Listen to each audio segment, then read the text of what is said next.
Dès ses premiers pas à Matignon, le nouveau Premier ministre est mis en garde par son prédécesseur, qui a tenu seulement 3 mois avant d'être censuré. Je savais depuis le premier jour, le 5 septembre, que le temps de mon gouvernement était compté.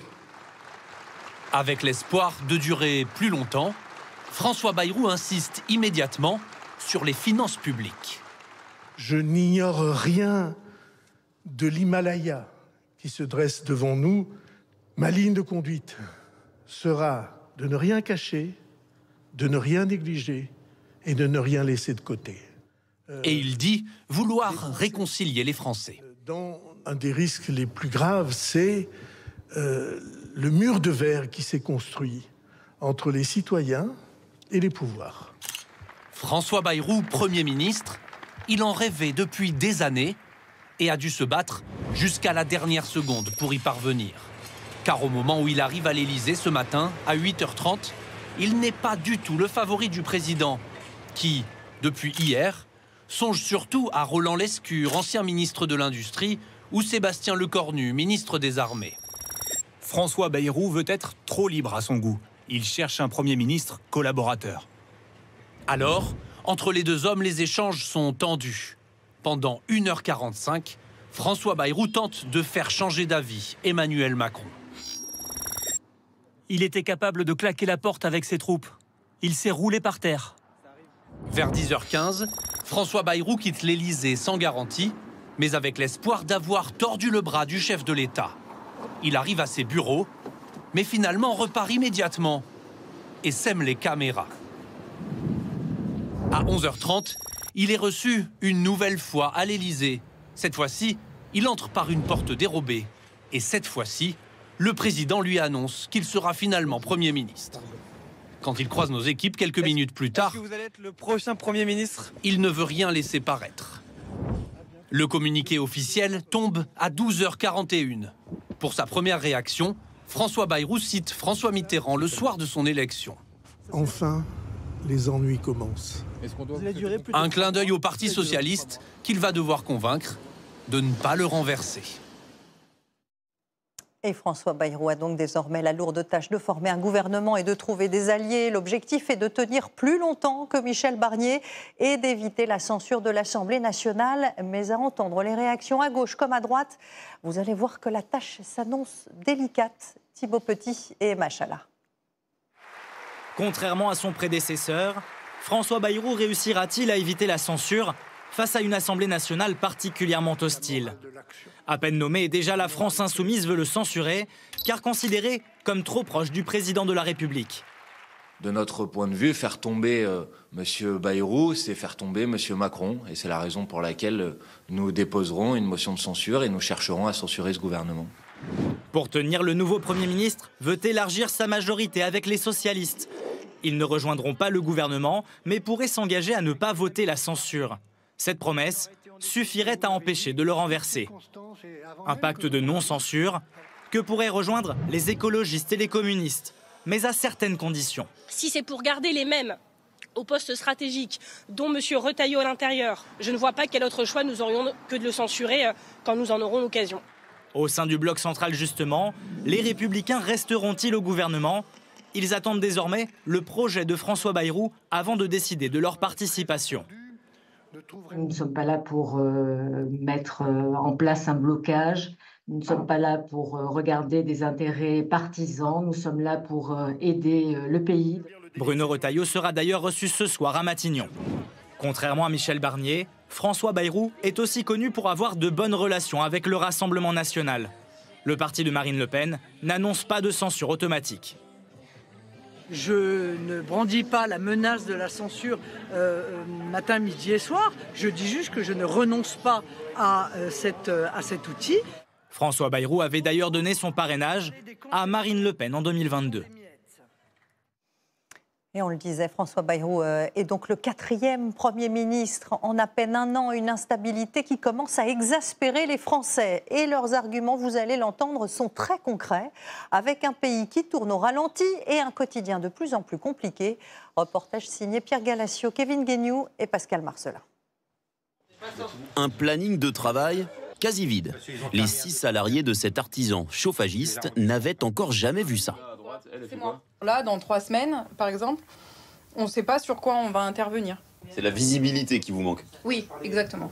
Les signatures de devis où je peux prévoir après sur 2-3 semaines pour donner une date aux gens, quoi. Habituellement, 1/3 des contrats provient ici de grandes entreprises publiques.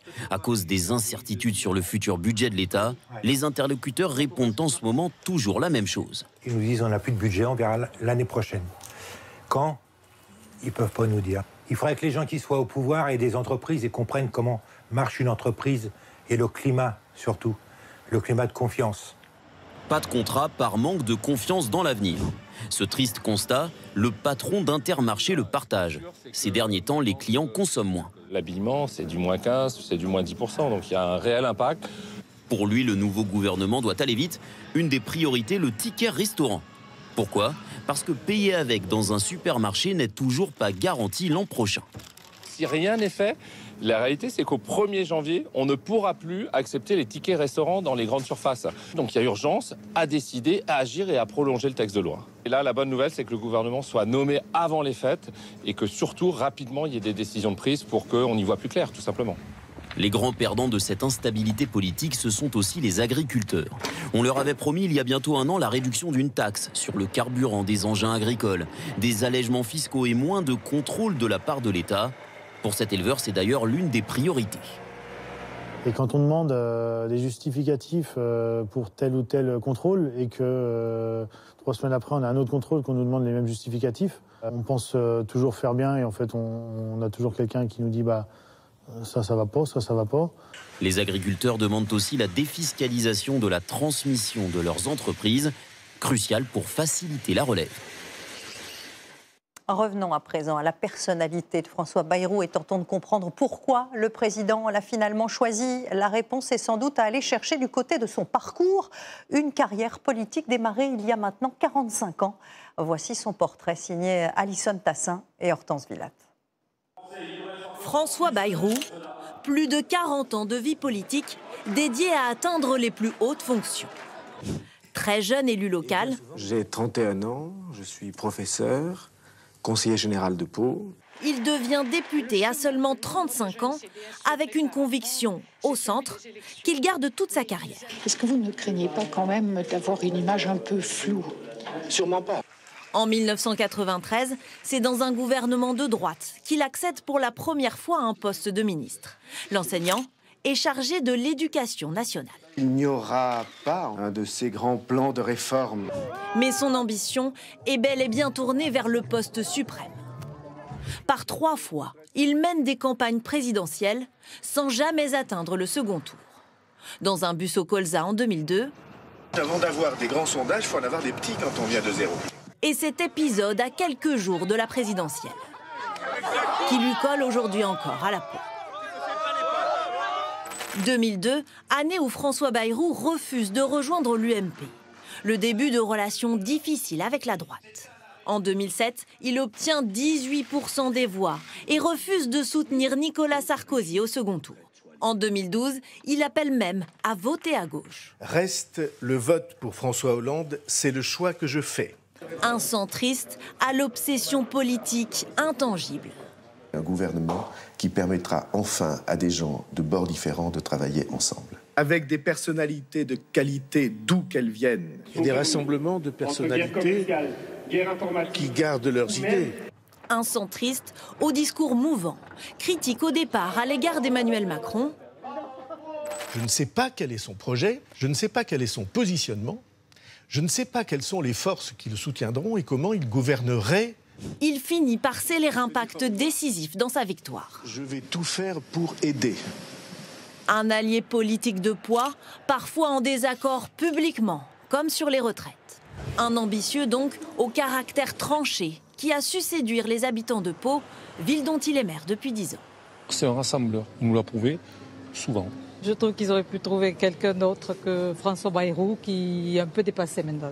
Mais depuis le temps qu'il voulait être Premier ministre, voilà, quand même, et il attend maintenant d'être président. Pau, ville aussi d'Henri IV, un modèle pour François Bayrou, un roi qui a réussi la réconciliation tout un symbole. Bonsoir Olivier Faure. Bonsoir Anne-Claire Coudray. Merci beaucoup de nous réserver votre première réaction. Première question, est-ce qu'elle vous convient, cette nomination? Moi, je crois qu'il fallait en finir avec le mépris démocratique. Il fallait enfin respecter le vote des Françaises et des Français du 7 juillet. Au lieu de quoi, le président a fait un choix, celui de la continuité, en nommant à Matignon un compagnon de route parmi les plus fidèles, François Bayrou. Ce faisant, les mêmes causes produisant les mêmes effets, il a pris un risque, celui de l'instabilité. Donc elle ne vous convient pas, vous ne participerez pas à ce gouvernement? Aucun socialiste? Nous ne participerons pas à ce gouvernement. Et je le dis aussi, il n'y a pas d'acquis à la non-censure. C'est maintenant au Premier ministre de nous donner les raisons pour lesquelles il est prêt à ne pas être censuré. C'est à lui de nous dire pour quelles raisons nous n'aurions pas à le censurer. Je vais me faire l'avocat du diable, mais quoi de mieux qu'un centriste pour réconcilier la droite et la gauche, puisque c'était le grand projet ces derniers jours? Je viens de vous le dire, François Bayrou, c'est d'abord la continuité. Et moi, ce que je veux, c'est le changement. Je veux que les Françaises et les Français aient le sentiment que quelque chose se passe. Enfin, ils ont voté à 3 reprises. À 3 reprises, ils ont manifesté leur intention. Ce n'est pas de prolonger indéfiniment le bail qui est celui des macronistes dans la politique qu'ils conduisent depuis 7 ans. Et donc, il y a plusieurs conditions aujourd'hui à cette non-censure. La première, c'est d'abord de respecter les attentes des Françaises et des Français. Moi, je veux que sur les retraites, je veux que sur les services publics, je veux que sur la question donc, de l'éducation, de la sécurité, sur la question de la justice, sur la question de l'accès aux soins, eh bien, ils soient entendus. La deuxième condition, c'est évidemment de faire en sorte que la méthode change, qu'il n'y ait plus de passage en force. Il faut mettre aux oubliettes le 49.3. Fini. Donc vous lui demandez de renoncer au 49.3. Renoncer au 49.3. Permettre d'aller chercher des compromis texte par texte et faire en sorte que le Parlement retrouve tous ses droits. Enfin, troisième condition, c'est de faire en sorte que le Front National, le Rassemblement National, ne soit plus l'arbitre des élégances. Il faut tirer les leçons de l'échec de Michel Barnier. On ne peut plus se retrouver avec un Premier ministre qui cherche à chaque fois son salut en allant chercher les voix du Rassemblement National, qui est prêt à faire une loi immigration pour leur faire plaisir, prêt à mettre en péril l'aide médicale d'État dont tous les soignants disent aujourd'hui que ce serait une folie. Olivier Faure, posons maintenant au Premier ministre. On va tout de même être objectif. Regardez l'Assemblée nationale telle qu'elle existe aujourd'hui.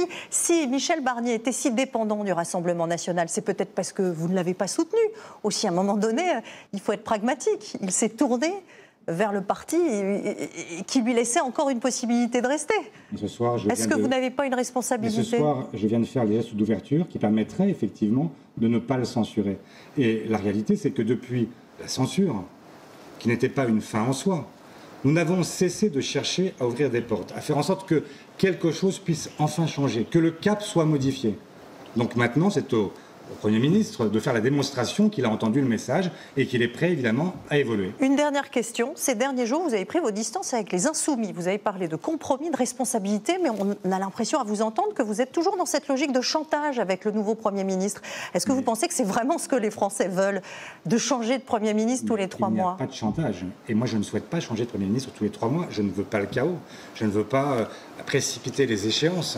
Je veux au contraire qu'on puisse arriver à la stabilité, mais il n'y a pas de stabilité sans justice. Merci. Et ce que chacun doit comprendre, c'est que maintenant, il faut le changement. Merci beaucoup, Olivier Faure, d'être venu réagir à cette nomination de François Bayrou. Merci beaucoup.